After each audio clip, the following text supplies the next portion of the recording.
পশ্চিমবঙ্গে বিভিন্ন জনকল্যাণমূলক প্রকল্প চালু করেছেন মুখ্যমন্ত্রী মমতা ব্যানার্জি। তার মধ্যে অন্যতম জনপ্রিয় প্রকল্প লক্ষ্মীর ভাণ্ডার। এছাড়া ইমাম ভাতা, পুরোহিত ভাতার মতো প্রকল্প চালু করতে দেখা গিয়েছে মুখ্যমন্ত্রীকে। মুখ্যমন্ত্রীর আনা সেই সমস্ত প্রকল্প প্রশংসিত হয়েছে বিভিন্ন মহলে।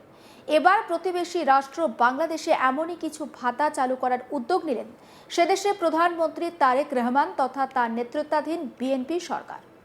জানা যাচ্ছে, জাতীয় সংসদের নির্বাচনের সময়ই প্রতিশ্রুতি দিয়েছিল বিএনপি, আর এবার তা বাস্তবায়নে সক্রিয় হলেন বাংলাদেশের প্রধানমন্ত্রী তারেক রহমান। ইমাম, পুরোহিত, পাদ্রী এবং বৌদ্ধ মঠের অধ্যক্ষদের জন্য ভাতা, যার পোশাকি নাম সম্মানী প্রদানের উদ্যোগ নিয়েছেন তিনি। বাংলাদেশ সরকার ঘোষণা করছে বাংলাদেশ সরকারের ঘোষণা বলছে, ইমামরা মাসে 5,000 টাকা, মোয়াজ্জেমরা 3,000 টাকা এবং খাদেমরা 2,000 টাকা করে সম্মানী পাবেন। অন্যদিকে মন্দিরের পুরোহিতরা 5,000 টাকা, সেবায়েতরা 3,000 টাকা, বৌদ্ধ বিহারের অধ্যক্ষরা 5,000 টাকা এবং উপাধ্যক্ষরা 3,000 টাকা করে পাবেন। গির্জার পাদ্রীরা 5,000 টাকা আর সহকারী পাদ্রীরা 3,000 টাকা করে প্রতি মাসে সম্মানী পাবেন। বাংলাদেশ সরকারের তথ্য ও সম্প্রচার মন্ত্রক শুক্রবার এক বিবৃতি দিয়েছে, সেই বিবৃতি অনুযায়ী 4,908টি মসজিদের পাশাপাশি 990টি মন্দির, 144টি বৌদ্ধ বিহার এবং 396টি গির্জার সংশ্লিষ্ট দায়িত্বপ্রাপ্ত ব্যক্তিরা সম্মানী কর্মসূচির আওতায় থাকছেন। মাসিক ভাতার পাশাপাশি উৎসব উপলক্ষে বিশেষ ভাতাও দেওয়া হবে এই কর্মসূচিতে। ঈদ উল ফিতর এবং ঈদ উল আজহায় 1,000 টাকা করে ভাতা দেওয়া হবে।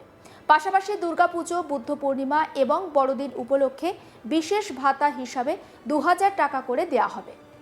প্রাথমিক পর্যায়ে পরীক্ষামূলকভাবে নির্বাচিত কিছু ধর্মস্থানে ভাতা দেওয়া শুরু হলেও আগামী 4টি অর্থবর্ষে পর্যায়ক্রমে বাংলাদেশের সব ধরনের উপাসনালয়ের দায়িত্বপ্রাপ্ত ব্যক্তিদের এই সাম্মানিক প্রকল্পের আওতায় আনা হবে বলে পরিকল্পনা রয়েছে সেদেশের সরকারের। প্রধানমন্ত্রীর হাতে থাকা জনপ্রশাসন মন্ত্রকের উপদেষ্টা জবিউল্লাহ শুক্রবার বলেন, আমরা একটি পাইলট প্রকল্প রূপায়ণ করতে চলেছি, যার আওতায় প্রত্যেকটা মসজিদের জন্য মাসিক 10,000 টাকা নির্ধারণ করা হয়েছে। মন্দির, গির্জা এবং বৌদ্ধ বিহারের জন্য মাসিক বরাদ্দ 8,000 টাকা।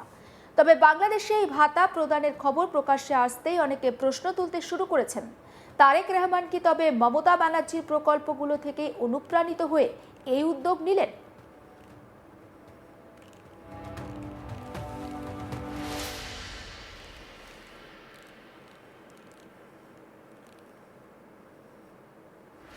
আপনারা প্রত্যেকেই জানেন যে মমতা ব্যানার্জি রাজ্যের মুখ্যমন্ত্রী। তিনি রাজ্যের মানুষের সুবিধার্থে একাধিক প্রকল্পের কথা ঘোষণা করেছেন, জনমুখী প্রকল্প সেগুলো, এবং সেই জনমুখী প্রকল্প বিভিন্ন জায়গাতে প্রশংসিত হচ্ছে। অন্যদিকে এবারে বাংলাদেশেও এই প্রকল্প চালু হতে চলেছে এবং সেই প্রকল্প চালুর কথা বলেছেন বাংলাদেশের প্রধানমন্ত্রী তারেক রহমান। এবং সেখানকার যারা রয়েছেন, মসজিদের যারা ইমাম রয়েছেন, মুয়াজ্জেম রয়েছেন, তাদেরকেও এই প্রকল্পের আওতায় নিয়ে আসা হবে। প্রতিবেশী রাষ্ট্র বাংলাদেশে এমনই কিছু ভাতা চালুর উদ্যোগ নিয়েছেন সেদেশের প্রধানমন্ত্রী তারেক রহমান তথা তার নেতৃত্বাধীন বিএনপি সরকার। এবং যেমনটা জানা যাচ্ছে, জাতীয় সংসদের নির্বাচনের সময়েই প্রতিশ্রুতি দিয়েছিল বিএনপি, আর এবার সেই প্রতিশ্রুতি বাস্তবায়নের পালা। আর প্রতিশ্রুতি বাস্তবায়নে একেবারে সক্রিয় হতে দেখা গিয়েছে বাংলাদেশের প্রধানমন্ত্রী তারেক রহমানকে। আপনারা জানেন যে 17 বছরের প্রবাস জীবন কাটিয়ে 2025-এর 25শে ডিসেম্বর তারেক রহমান বাংলাদেশে ফিরে আসেন। তারপর 12ই ফেব্রুয়ারি বাংলাদেশের নির্বাচনে তিনি অংশগ্রহণ করেন। আর সেই নির্বাচনে একক সংখ্যাগরিষ্ঠতা নিয়ে বিএনপি বাংলাদেশে সরকার গঠন করেছে। আর সরকারে আসার আগে তারেক রহমান বাংলাদেশের বিভিন্ন প্রচার সভায় যে প্রতিশ্রুতি দিয়েছিলেন, এবার সেই প্রতিশ্রুতি পালনের তিনি দায়িত্ব নিয়েছেন। অর্থাৎ সরকার গঠন করা হয়েছে এবং সরকারে আসার আগে জনসভায় সেদেশের মানুষজনকে যে প্রতিশ্রুতি দিয়েছিলেন সেই প্রতিশ্রুতি এবার পালনের সময় এসেছে। আর প্রতিশ্রুতি পালনে বদ্ধপরিকর তারেক রহমান।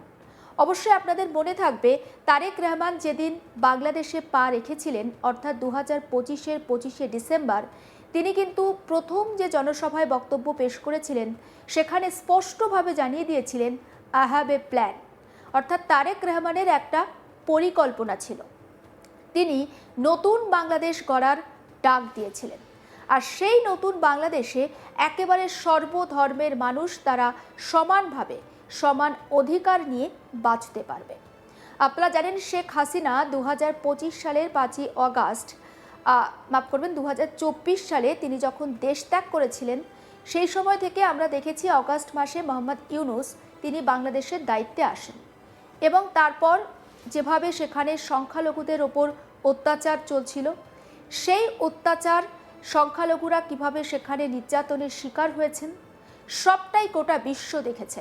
এবার বাংলাদেশের মানুষ শান্তিতে বসবাস করবেন, কারণ তারেক রহমান তার প্রতিশ্রুতি পালনে ইতিমধ্যেই উদ্যোগী হয়েছেন। তিনি ইমাম, পুরোহিত, পাদ্রী এবং বৌদ্ধ মঠের অধ্যক্ষদের জন্য ভাতা, যার পোশাকি নাম সম্মানী প্রদানের উদ্যোগ নিয়েছেন। বাংলাদেশ সরকার ইতিমধ্যে ঘোষণা করেছে ইমামরা মাসে 5,000 টাকা করে এই সম্মানী পাবেন। যারা মুয়াজ্জেম রয়েছেন তারা 3,000 টাকা এবং খাদেমরা 2,000 টাকা করে সম্মানী পাবেন। অন্যদিকে মন্দিরের যারা পুরোহিত রয়েছেন তারা 5,000 টাকা করে পাবেন সম্মানী, সেবায়েতরা পাবেন 3,000 টাকা করে সম্মানী। বৌদ্ধ বিহারের অধ্যক্ষ তারাও 5,000 টাকা করে সম্মানী পাবেন। আর যারা উপাধ্যক্ষ রয়েছেন তাদেরকেও 3,000 টাকা করে এই সম্মানী দেওয়া হবে। গির্জার পাদ্রীরা 5,000 টাকা, সহকারী পাদ্রীরা 3,000 টাকা করে প্রত্যেক মাসে এই সম্মানী পাবেন। বাংলাদেশ সরকারের তথ্য ও সম্প্রচার মন্ত্রক শুক্রবার এক বিবৃতিতে তারা জানিয়ে দিয়েছে 4,908টি মসজিদের পাশাপাশি 990টি মন্দির, 144টি বৌদ্ধ বিহার এবং 396টি গির্জার সংশ্লিষ্ট দায়িত্বপ্রাপ্ত ব্যক্তিরা এই সম্মানী কর্মসূচির আওতায় থাকছেন। মাসিক ভাতার পাশাপাশি বিভিন্ন উৎসব উপলক্ষেও কিন্তু তাদেরকে, যেটাকে আমরা বোনাস বলি, সেটা দেয়া হবে। অর্থাৎ সামনেই রয়েছে ঈদ উল ফিতর, এছাড়াও ঈদ উল আজহায় তাদের মসজিদের যে সমস্ত ইমাম রয়েছেন তাদেরকে 1,000 টাকা করে ভাতা দেয়া হবে। পাশাপাশি দুর্গাপুজো, বৌদ্ধ পূর্ণিমা, বড়দিন, সেই উপলক্ষেও কিন্তু বিশেষ ভাতা হিসাবে 2,000 টাকা করে দেয়া হবে। প্রাথমিক পর্যায়ে পরীক্ষামূলকভাবে নির্বাচিত কিছু ধর্মস্থানে ভাতা দেওয়া শুরু হলেও আগামী 4টি অর্থবর্ষে পর্যায়ক্রমে বাংলাদেশের সমস্ত ধর্মীয় উপাসনালয়ের দায়িত্বপ্রাপ্ত ব্যক্তিদের এই সাম্মানিক প্রকল্পের আওতায় আনা হবে বলে পরিকল্পনা রয়েছে তারেক রহমান সরকারের। প্রধানমন্ত্রীর হাতে থাকা জনপ্রশাসন মন্ত্রকের উপদেষ্টা জবিউল্লাহ শুক্রবার বলেন, আমরা একটি পাইলট প্রকল্প বা পাইলট প্রজেক্ট সেটা রূপায়ণ করতে চলেছি। তার আওতায় প্রত্যেকটা মসজিদের জন্য মাসিক 10,000 টাকা নির্ধারণ করা হয়েছে। মন্দির, গির্জা এবং বৌদ্ধ বিহারের জন্য মাসিক বরাদ্দ 8,000 টাকা করে করা হয়েছে। আদতে এই প্রকল্প ঠিক কতটা বাস্তবায়িত হবে, তারেক রহমান সরকার এর ঠিক কতটা ফায়দা তুলতে পারবেন, সব দিকে নজর থাকবে, আপডেট দিয়ে যাব। নজর রাখবেন আজ তাক বাংলায়, সাবস্ক্রাইব করতে ভুলবেন না।